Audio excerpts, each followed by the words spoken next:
No, we got the Iranians to the table. We were discussing different issues that we have. So we are of the view that this requires a diplomatic solution, and it still requires a diplomatic solution because, of course, one is the nuclear program that is of concern, but we also have other worries with Iran when it comes to their hybrid attacks against European countries, when it comes to the European citizens being detained by Iran, when it comes to their support to Russia in the war against Ukraine.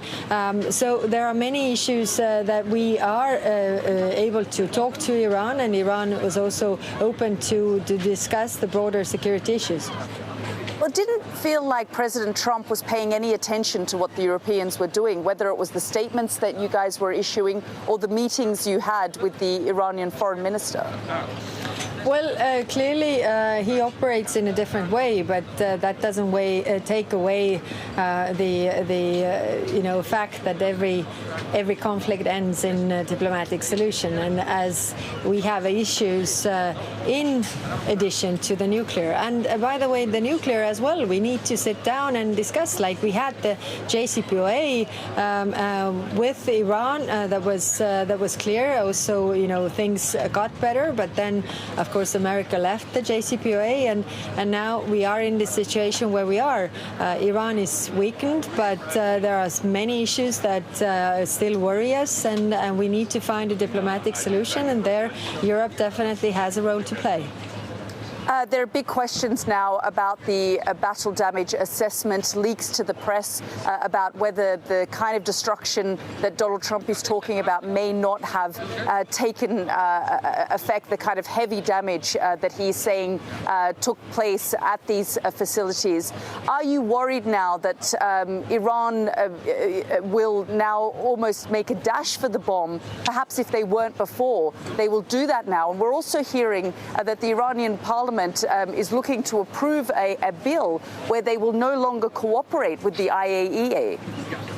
Well, that's why it's very urgent that we sit down and have a diplomatic solution, that the experts monitoring the programs from the International Atomic Energy Association will get the access to the facilities, and we know what is going on. I think this is showing that we need to really sit down and have an agreement before they do anything that is extremely dangerous, like leaving the non-proliferation treaty. Do you believe that President Trump violated international law by proceeding with these airstrikes on the nuclear facilities? Well, the international law provides two cases where you can use power. One is for self-defense, and the other one is for with the UN Security Council resolution. So whoever uses force also has to justify that is under international law, doable. So do you believe that those two requirements were met? I mean, did the United States do this for self-defense? We certainly didn't see any kind of UN resolution. Well, it is up to United States, who has used the force, to justify on which grounds they did that. It's not up to the others to say.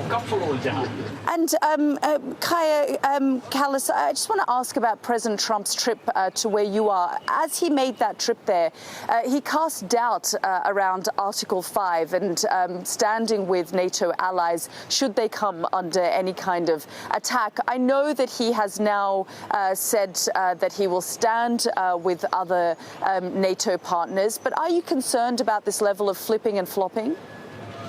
Well, Article 5 is very clear, and parties of the treaty are the countries, which is that America, the United States of America, is one of the allies who has said that Article 5 is ironclad. And let me recall that the only time that Article 5 was actually used was when America called that they are under attack, and country where I'm from, Estonia, went to this war together with the United States because we are allies in NATO. We had more combat casualties per capita in that war than, for example, America had. So I think we have shown, allies have shown that we are there for America, and I'm sure that United States of America is sticking to its obligations under the treaties.